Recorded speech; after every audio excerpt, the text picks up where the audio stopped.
I knew that I married a pastor and a priest, a theologian, but I didn't know that I also married an entrepreneur and a visionary, a man who would travel all over the world, and it's quite busy to be married to him, I have to admit, but it's a lot of fun.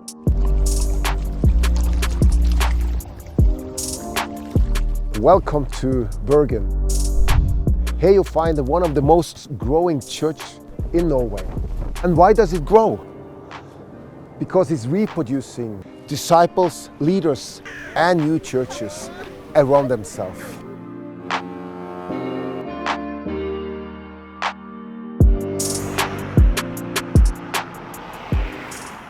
I've always had a calling for ministry. So after my theological studies and 4 years of youth pastoring, I really sensed a call to reach my generation and reach new networks of people through planting new churches. The important thing about reaching out is actually catching the heart of God for people. So what we like to say is, before you reach out, you have to reach into God's heart and His love for people. My wife has a strong evangelistic gift.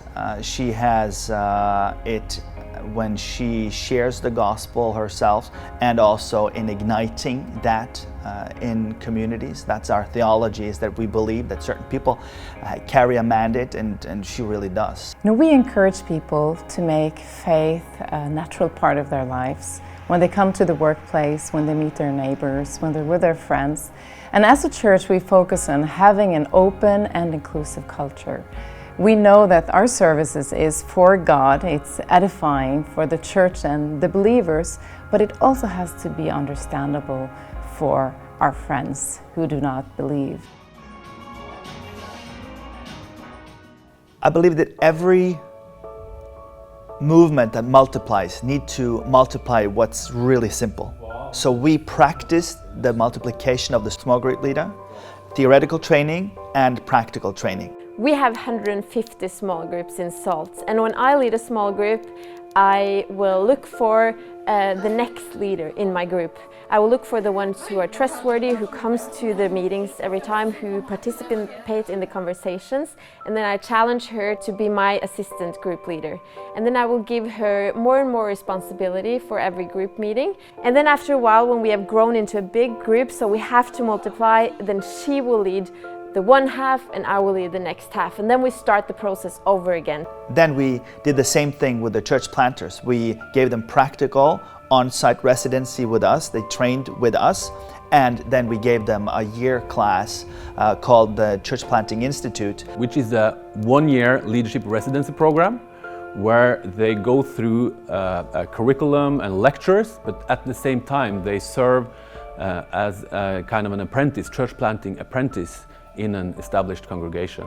That created a pool of people that were candidates, and the best of those, or the ones that were ready of those, were sent to plant new churches.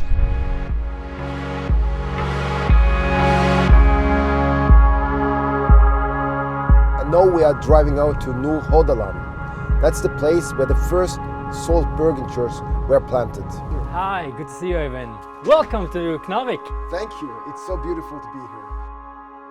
Well, first and foremost, it was a personal calling towards planting a church and being a pastor. To be a part of a church that has a DNA of reproduction really helps, because you got equipped, sent, follow-up and resources. So you're not on your own and you can be a part of a bigger team. I think a key element for my wife and I serving in Bergen, the city we grew up in, is that we really love this city. This is the second largest city in our country. We are Norwegians. We are from here, we live here, we love these people, and we are called to serve these people. And when you have that deep-rooted, heartfelt enthusiasm and love for your people, then I think serving in the long haul of church planting is something that you get strength to do. It's not just a technical term, this thing of church planting, it is also bringing the gospel to the very ground of where the kingdom is asked to become.